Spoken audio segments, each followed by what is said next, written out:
Assalamualaikum warahmatullahi wabarakatuh. Halo anak-anak semua, bertemu lagi dengan Ibu Nova dan Ibu Halimah. Pada kesempatan kali ini, Ibu Nova ingin membimbing anak-anak terlebih dahulu ya untuk berdoa. Nah, sekarang ada baiknya nih kita sebelum memulai pelajaran adalah kita berdoa terlebih dahulu. Yuk kita berdoa menurut kepercayaan dan keyakinan masing-masing. Sikap berdoa. A'udzubillahi minasyaitonirrajim. Bismillahirrahmanirrahim. Alhamdulillahirabbil alamin. Ar-Rahmanirrahim. Maliki yaumiddin. Iyyaka na'budu wa iyyaka nasta'in. Ihdinas syiratal mustaqim. Syiratal ladzina an'amta 'alaihim ghairil maghdubi 'alaihim waladdallin. Amin. Alhamdulillahirabbil alamin. Nah, anak-anak Ibu mau tanya sekarang, bagaimana kabarnya hari ini? Hari Selasa. Coba ayo bagaimana? Tanggal 9 ya sekarang. Ingat kan kalau Ibu tanya apa? Gimana kabar hari ini? Jawabannya, Alhamdulillah, luar biasa, Allahu Akbar. Yes, yes, yes. Nah, kayak gitu ya jawabannya. Coba Ibu tanya nih, apa kabar anak-anak hari ini? Oke, Alhamdulillah, luar biasa, Allahu Akbar. Yes, yes, yes. Nah, wah pokoknya harus selalu semangat ya, apalagi kelas 6 itu adalah masa-masa yang sekolah paling tinggi ya, di sekolah dasar tingkat paling tinggi. Jadi harus tetap semangat selalu dan optimis. Baik, kalau kayak gitu kita mulai pembelajarannya. Nah, pada pembelajaran kali ini ya kita akan membahas tentang materi ya. Nah, materinya itu adalah tentang berbagai macam pembelajaran ya, karena untuk memudahkannya seperti itu ya, agar bisa mengefektifkan, di mana kelas 6 ini sudah detik-detik ya, detik-detik ingin melaksanakan ujian ya, ujian sekolah ya, karena tidak ada ujian nasional, karena memang posisinya kita sedang di era pandemi ya, dan jadi kita juga sekarang melaksanakannya ujian sekolah seperti itu. Jadi memang soal-soalnya nanti dari sekolah seperti itu ya anak-anak. Nah, berhubung di era pandemi ini kita juga tetap harus menjaga kesehatan kita. Nah, tetap terapkan kebiasaan, ingat pesan ibu yaitu 3M, mencuci tangan, menggunakan masker, dan menjaga jarak. Pokoknya itu harus banget kita terapin ya. Jangan sampai lupa. Jaga imun kita. Makan makanan yang sehat juga. Pokoknya harus selalu bisa menjaga kebersihan, menjaga makanan kita, kebersihan kita seperti itu ya. Karena ini sangat penting sekali gitu. Karena apabila tubuh kita sehat, tentu kita akan mencegah dari segala penyakit seperti itu ya. Nah, itu ada dua patah kata ya dari Ibu agar kita bisa selalu menjaga kesehatan dan imun kita ya, terutama di era sekarang nih, era pandemi. Dan sekarang juga musim apa? Musim hujan ya. Jadi anak-anak Ibu harap kalau misalnya tidak terlalu berkepentingan, tidak perlu keluar rumah seperti itu ya. Jadi tetap menjaga kesehatan di rumah dan pakai masker seperti itu. Karena banyak yang flu ya.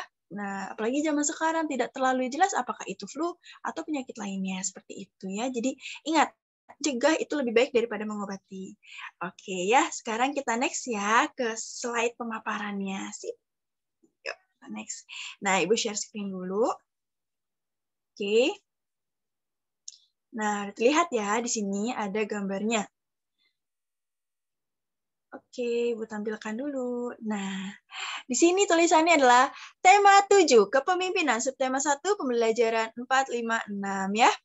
Subtema 1 ini tentang pemimpin di sekitarku ya. Oke, ini untuk kelas 6 SD ya, bersama Ibu Nova dan Ibu Halimah. Oke, yuk. Sekarang kita next. Nah, di pembelajaran yang keempat ini ya, kita ada materi terpadunya itu Bahasa Indonesia, IPS, dan PKN, oke? Nah, di pembelajaran Bahasa Indonesianya ada sebuah teks ya, teksnya di halaman 32 di buku siswa ya, bisa dibaca juga. Yuk kita baca bareng-bareng. Hebatnya dokter kami. Ia adalah dokter Rana, seorang dokter muda yang sederhana dan terampil. Ayahnya adalah mantan kepala desa kami yang telah meninggal dunia. Dokter Rana baru kembali ke desa kami 2 tahun lalu, setelah 10 tahun lebih merantau ke ibu kota. Ia memperoleh beasiswa di Fakultas Kedokteran. Wow! Dan setelah lulus, ia praktik di Rumah Sakit Umum Kabupaten. Semenjak ia pulang dan praktik dari Balai Kesehatan Desa, aku sering mendengar perbincangannya warga yang heran atas keputusan Dokter Rana untuk kembali ke desa. Bukankah penghasilan sebagai dokter di kota jauh lebih besar? Nah, kepada ayahku ya, Dokter Rana bercerita bahwa cita-citanya menjadi dokter dahulu muncul karena melihat kesadaran hidup sehat masyarakat desa yang sangat rendah. Sungai dipakai untuk mandi, mencuci, dan membuang hajat. Lalu airnya dikonsumsi. Nah, hasil bumi dan peternakan tidak dimanfaatkan gitu ya untuk membentuk pola makan yang sehat. Warga lebih suka menjualnya ke kota dan uangnya digunakan untuk membeli makanan instan. Nah, coba makanan instan itu apa aja? McD, KFC, Hoka Bento. Nah, itu tuh makanan instannya. Terus, selama praktik di kota, Dokter Rana terbayang terus kondisi desanya. Ia merasa bahwa seharusnya ilmu yang dimilikinya sebagai seorang dokter dapat bermanfaat untuk kampung halamannya sendiri. Seperti itu ya. Jadi, Pak Andri, saya ini pulang untuk memenuhi niat saya ketika menerima beasiswa, yaitu mensejahterakan warga desa tempat saya lahir dan dibesarkan. Ujarnya Dokter Rana pada ayahku. Nah, jadi Dokter Rana tuh cerita sama ayahnya ini. Selanjutnya, sejak pulang, Dokter Rana memang aktif membina para remaja dan keluarga muda. Ia memberikan penyuluhan tentang pentingnya mencuci tangan, memasak air, dan makan sehat. Dan imunisasi. Baginya, generasi muda adalah perantara terbaik untuk menyampaikan misi meningkatkan kesadaran hidup sehat masyarakat desa. Nah, di situ ya. Sebagai anak kepala desa, Dokter Rana sering mendengar cerita di almarhum oleh bapaknya ya. Jadi diceritakan oleh almarhum bapaknya bahwa banyak warga takut berobat. Nah, karena tidak mampu membayar. Tak ingin hal ini terjadi, maka diumumkannya bahwa warga dapat membayar jasanya dengan sampah. Coba, Masya Allah banget ya. Ya, sampah.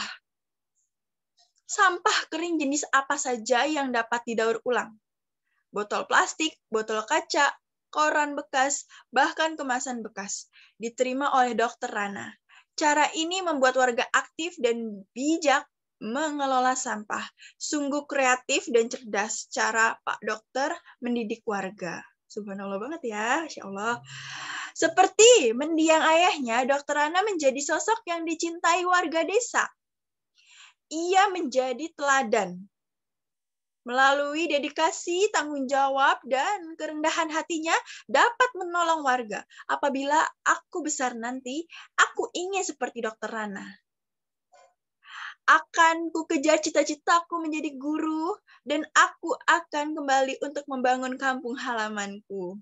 Nah, ini ceritanya sangat luar biasa ya tentang Dokter Rana ini, Masya Allah. Nah, di sini juga ada tentang nilai-nilai yang terkandung dalam sila kedua Pancasila ya. Jadi, Dokter Rana itu adalah seseorang yang memang memiliki kemanusiaan, jiwa kemanusiaannya sangat tinggi, kemanusiaan yang adil dan beradab, saling tolong-menolong satu sama lain dan tidak memperdulikan bayaran. Itulah yang sangat bisa kita petik ya dari kisah ini. Dan hal ini juga terkait dalam sila kedua. Ayo, ada yang tahu nggak sila kedua apa? Sila kedua, kemanusiaan yang adil dan beradab. Oke, nomor 1. Nilai-nilainya ya, nilai-nilai dari sila kedua itu yang pertama, mengakui dan memperlakukan manusia sesuai dengan harkat dan martabatnya sebagai Tuhan yang Maha Esa, sebagai makhluk Tuhan yang Maha Esa ya. Yang nomor 2, mengakui persamaan derajat, persamaan hak serta kewajiban setiap manusia tanpa membeda-bedakan suku, keturunan, agama, kepercayaan, jenis kelamin, kedudukan sosial dan warna kulit. Ya. Yang ketiga, mengembangkan sikap saling mencintai sesama manusia, mengembangkan sikap tenggang rasa dan tepa selira. Nah, tepa selira itu saling memahami seperti itu ya.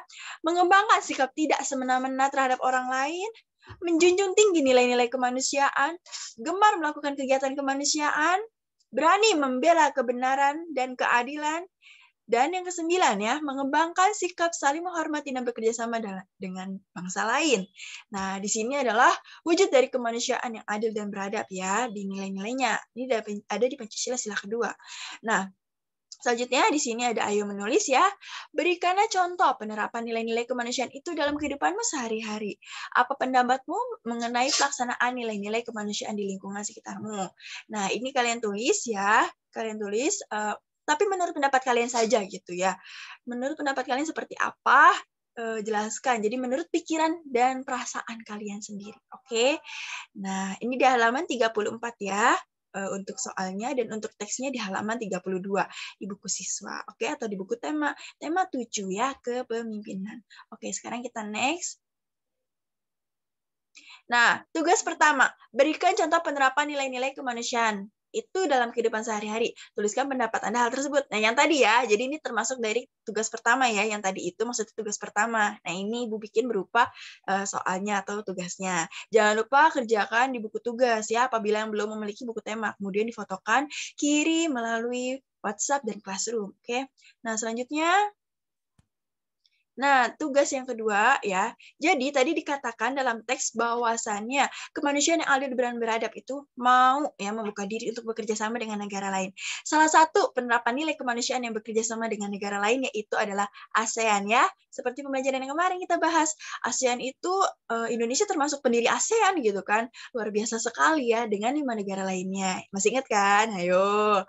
Nah, jadi di tugas yang kedua ini adalah mencari buku referensi tentang peran Indonesia dalam bidang politik, ya, dalam bidang politik-politiknya ya, dan boleh dari internet juga, kemudian ditulis di buku tugas, dan fotokan, kirimkan ke Classroom dan WhatsApp ya. Contohnya, ini ada di halaman 35 ya, buku tema 7. Di sini udah ada gambar bagannya ya. Nah, kalian juga gambar ya di buku tugas. Oke.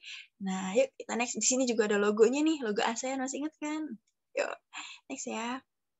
Nah, di sini ada tugas yang ketiga. Bersama orang tuamu, identifikasi saja penerapan nilai-nilai kemanusiaan yang dapat kamu lakukan di lingkungan keluarga. Nah, di lingkungan keluarga ya. Jadi, nilai-nilai kemanusiaan di lingkungan keluarga saat kamu bersama dengan mama, bersama dengan papa, di rumah, bersama dengan kakak atau adik. Nah, bisa dituliskan dalam bentuk tabel ya. Ingat, berdasarkan pendapat sendiri, oke? Ya, jangan mencontek, oke? Nah, ini tugas yang ketiga. Selanjutnya, di sini ya, kita udah masuk ke pembelajaran kelima ya, yaitu materi IPA dan SBDP ya. Di sini ada lagu Butet ya. Nah, lagu Butet ini lagu yang diciptakan oleh daerah lagu seorang tokoh ya. Jadi memang lagu dari daerah ya, daerah tertentu di wilayah Indonesia yaitu daerah Tapanuli ya.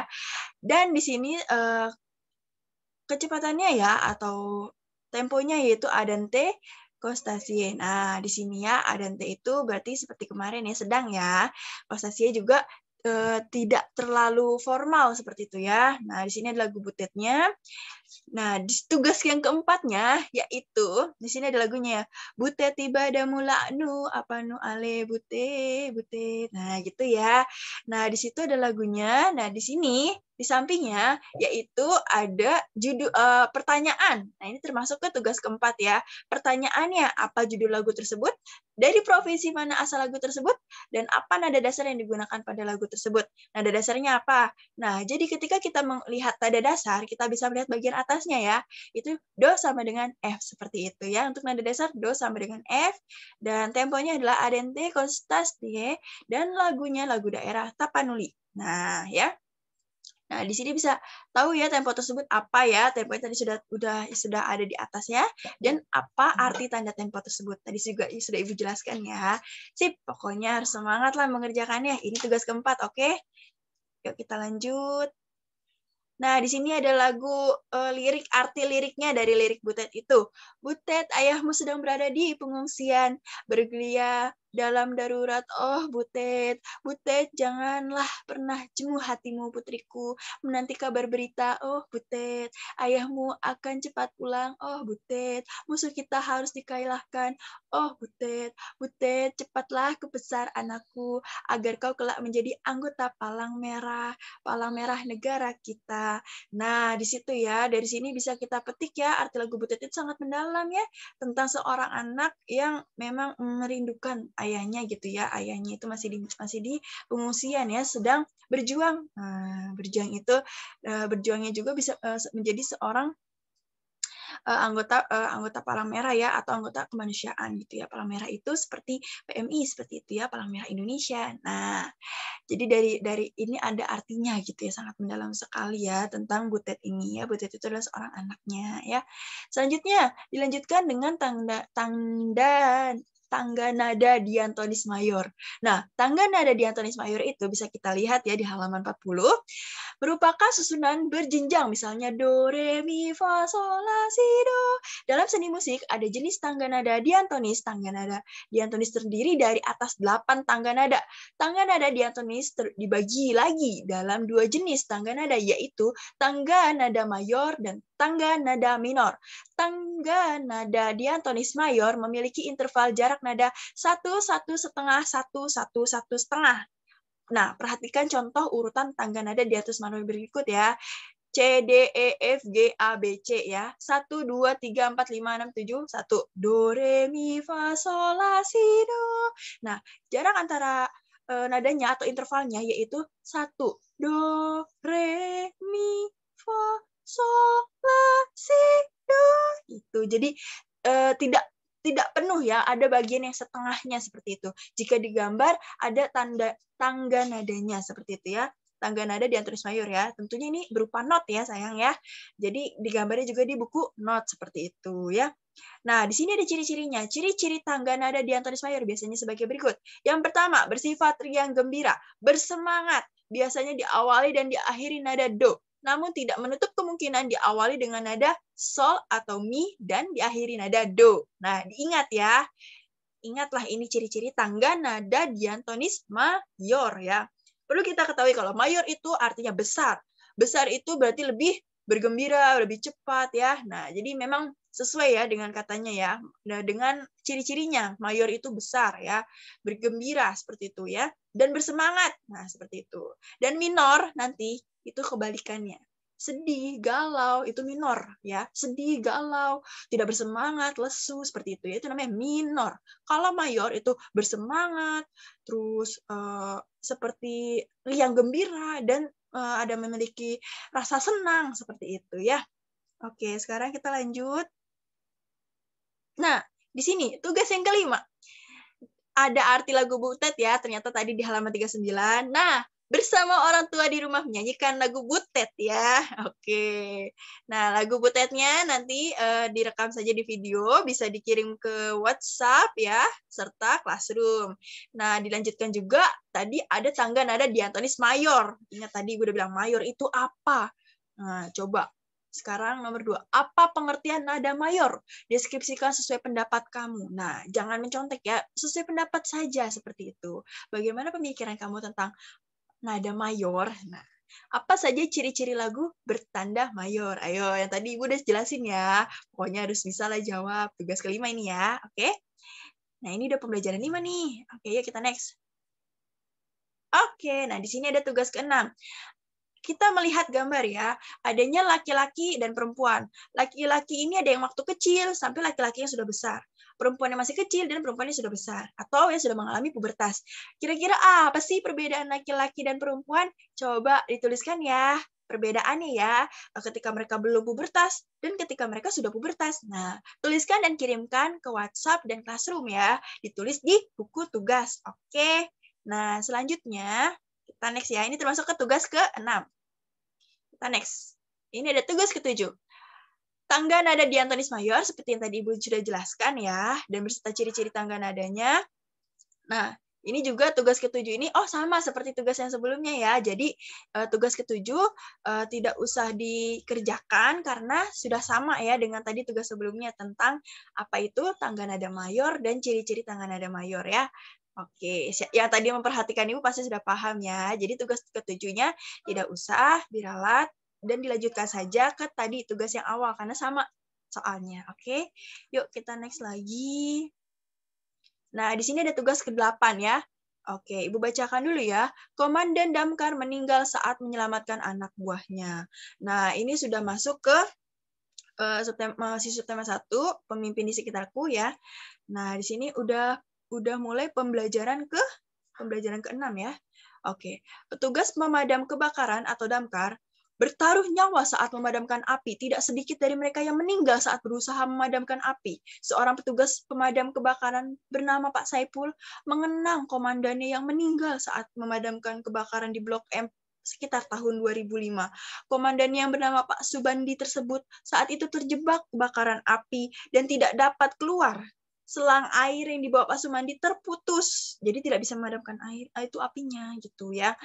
Pak Subadi sempat melemparkan tapi keluar sebagai kode bahwa dia sedang dalam bahaya. Namun tiba-tiba api meledak dan mengenai tubuhnya. Ungkap Pak Saipul. Ya innalillahi ya.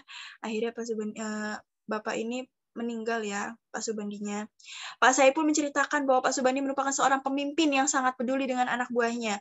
Meninggalnya Pak Subandi di lokasi kebakaran itu pun karena dia berusaha menyelamatkan tim pemadam yang sedang terjebak di dalam gedung yang sedang terbakar. Nah, jadi kenapa meninggal? Karena sedang menyelamati temannya yang terjebak di dalam gedung. Innalillahi ya, kasihan ya anak-anak. Ayo kita lanjut lagi baca. Petugas pemadam kebakaran yang telah rela berkorban tersebut saat itu menjabat sebagai Kepala Sektor Pemadam Kebakaran Jakarta Selatan. Pengorbanan Pak Subandi menjadi pelajaran dan motivasi untuk membangun semangat anak buahnya dalam menjalankan tugas. Betul, jadi tetap harus semangat ya. Nah, selanjutnya, Pak Suhada, seorang petugas pemadam kebakaran yang telah 30 tahun bertugas, juga menceritakan pengalamannya. Banyak kejadian kritis yang sudah ia lewati selama menjalankan tugas. Nah, memang tugas pemadam kebakaran itu sangat luar biasa ya, Masya Allah sekali. Tapi tetap harus semangat ya dalam menjalankan tugas para pemadam ini. Nah, Bapak Suhada menyatakan, kalau sudah di depan api, saya sering berpikir, jangan-jangan hari ini saya mati, kata Pak Suhada. Tetapi Alhamdulillah saya masih dikasih kesempatan hidup. Yang penting kita tulus menjalani tugas, jangan banyak mengeluh, kata Pak Suhada. Seperti itu, benar. Pak Suhada benar sekali ya, jadi kita juga jangan pernah mengeluh dalam menjalankan tugas. Oke? Sebanyak apapun tugasnya, harus semangat. Oke? Nah, Pak Suhada menceritakan kalau kaki kirinya pernah melepuh kena air panas saat memadamkan kebakaran di sebuah pemukiman. Pak Suhada juga pernah terkena setrum dan reruntuhan atap rumah. Kondisi saat kebakaran sangat riuh. Sering pemadam tidak sempat memeriksa kabel-kabel listrik yang berserakan, maka resiko kesetrum pun terus dia hadapi. Nah, seperti itu. Jadi, setiap pekerjaan itu pasti memiliki suatu tanggung jawab ya, seperti yang kita pernah pelajari sebelumnya juga, adanya tanggung jawab ya, dan pemenuhan kewajiban. Dan ini juga memang menyelamatkan ya orang lain ya, termasuk kategori terkait dengan sila kedua ya dalam Pancasila, itu kemanusiaan yang adil dan beradab karena saling menolong ya, beradab itu seperti itu. Nah, di sini ada tugas 8-nya ya anak-anak, bisa dilihat di halaman 46 dan 47. Diskusikan bukan bersama kelompok ya, tapi ini tuliskanlah pokok-pokok pikiran ya dari Komandan Damkar meninggal saat menyelamatkan anak buahnya. Jadi ini tidak dikerjakan berkelompok, namun dikerjakan secara individu ya di rumah masing-masing, dan tuliskanlah pokok-pokok pikiran ya dari teks tadi, teks Komandan Damkar meninggal saat menyelamatkan anak buahnya. Nah, dituliskan pokok-pokok pikirannya apa saja dari berbagai paragrafnya, dan apa yang kamu teladani dari petugas pemadam kebakaran. Nah, ini menurut pendapat kalian ya. Ingat jangan mencontek. Selanjutnya, 2. Nilai ketuhanan apakah yang diterapkan oleh petugas pemadam kebakaran? Tadi benar-benar ya, mereka memiliki semangat ngejuang sekali, dan nilai ketuhanan apa yang mereka terapkan oleh petugas pemadam itu ya. Yang ketiga, nilai kemanusiaan apa yang diterapkan oleh petugas pemadam kebakaran ya. Nah, menurut pendapat kalian itu apa yang mereka terapkan nilai kemanusiaannya. Yang keempat, apa yang dapat kamu lakukan dalam upaya ikut membantu lingkunganmu menerapkan nilai-nilai ketuhanan dan kemanusiaan. Nah, ini menurut pendapat kalian sendiri ya. Selama di lingkungan kalian, bagaimana sih caranya gitu ya untuk ikut membantu lingkungan dalam menerapkan nilai-nilai ketuhanan dan kemanusiaan. Ketuhanan yang sudah Ibu bahas kemarin, nah yang sekarang kemanusiaan ya. Jadi dua-duanya ini bagaimana sih caranya untuk menerapkannya? Ini ya, ini tugas ke-8 kita ya. Oke, nah di sini ada tugas ke-9-nya. Nah, di tugas ke-9 ini, sebentar ya, kita balik dulu. Di tugas yang ke-9 ini ada lagu lagi, tapi lagunya dari Jawa Tengah. Nah, lagunya Gundul-Gundul Pacul ya. Yuk kita nyanyi yuk. 1, 2, 3. Gundul-gundul pacul-cul, gelelengan, ngunggi-ngunggi wakul-kul, gembelengan, wakul gelimpang sekaneda di saratan, wakul gelimpang sekaneda di saratan. Nah, seperti itu lagunya Gundul-Gundul Pacul ya. Nah, di sini juga ada nih teks bacaannya. Yuk kita baca yuk sebelum kita menjawab pertanyaannya. Nah, jadi kalian perlu ya membiasakan diri untuk membaca ya. Jadi ada teks bacaannya nih. Setelah di halaman 48 buku siswa ya. Gundul-Gundul Pacul adalah salah satu lagu daerah yang ditulis oleh Sunan Kalijaga ya pada tahun 1400-an. Gundul-Gundul Pacul adalah lagu nasihat dari sang wali bagi para pemimpin Jawa. Nah, berarti kan dari Jawa untuk mengutamakan kesejahteraan rakyat. Arti gundul adalah kepala pelontos atau tidak memiliki rambut. Wah, kepalanya nggak ada rambutnya. Nah, kepala adalah lambang kehormatan dan kemuliaan seseorang, sementara rambut adalah mahkota, lambang keindahan kepala. Dengan demikian, gundul adalah artinya kehormatan yang tanpa mahkota. Pacul adalah cangkul. Orang Jawa mengatakan bahwa pacul adalah papat kang acul, artinya 4 yang lepas. Dengan pengertian, kemudian seseorang sangat bergantung pada 4 hal, yaitu cara orang tersebut menggunakan mata, hidung, telinga, dan mulutnya atau indranya ya. Jika 4 hal itu lepas, kehormatan orang tersebut juga akan lepas. Mata digunakan untuk melihat kesulitan rakyat, telinga digunakan untuk mendengar nasihat, hidung digunakan untuk mencium wangian kebaikan, mulut digunakan untuk berkata-kata adil. Masya Allah, keren banget ya ini. Nah, ingat ya tadi apa? Ayo, mata digunakan untuk melihat kesulitan rakyat, telinga digunakan untuk mendengar nasihat, hidung digunakan untuk mencium wangian kebaikan, mulut digunakan untuk berkata-kata adil, seperti itu ya. Jadi 4 indera kita ini harus dimanfaatkan sebaik-baiknya. Gembelengan artinya besar kepala, sombong, dan bermain-main dalam menggunakan kehormatan. Dengan demikian, makna kalimat ini adalah bahwa seorang pemimpin sesungguhnya bukan orang yang diberi mahkota, tetapi pembawa pacul untuk mencakul, mengupayakan kesejahteraan bagi rakyatnya. Namun, orang yang sudah kehilangan 4 indera tersebut akan merubah sikapnya menjadi congkak atau gembelengan ya, atau sombong ya. Nah, jadi jangan sampai kita memiliki sifat gembelengan atau congkak atau sombong, oke? Jadi kita harus bisa memiliki sikap yang pacul. Nah, gitu ya, mengupayakan kesejahteraan sebagai rakyatnya atau bersifat sederhana. Selanjutnya, ngunggi-ngunggi wakul. Gembelengan. Ngunggi wakul membawa bakul di atas kepala, dilambangkan sebagai menjunjung amanah rakyat ya. Membawa bakul, kalian tahu bakul kan, seperti terbuat dari kayu atau rotan yang berisi kadang beras, kadang sayur, seperti itu ya. Nah, menjunjung amanah rakyat, namun saat membawa bakul sikapnya sombong hati atau gembelengan. Nah, itu jangan ya. Wakul gelimpangan, bakul terguling melambangkan amanah dari rakyat jatuh akibat sikapnya sombong saat membawa amanah tersebut. Nah, jadi kita jangan sampai memiliki sifat yang sombong seperti itu. Wakul gelimpangan, bakulnya terguling, jadi amanah rakyat yang sudah kita bawa di atas kepala kita, atau bakul tadi, bakul berisi beras atau bakul berisi sayuran ya, ibaratnya ya, itu akan terjatuh gitu dan akan berserakan kemana-mana. Sama saja seperti itu diri kita gitu. Apabila kita sombong, sehingga amanah dari rakyat itu pun akan jatuh, sehingga kita tidak akan dipercayai oleh rakyat lagi, seperti itu ya. Nah, selanjutnya, segane dadi saratan. Benar kan tadi kata Ibu?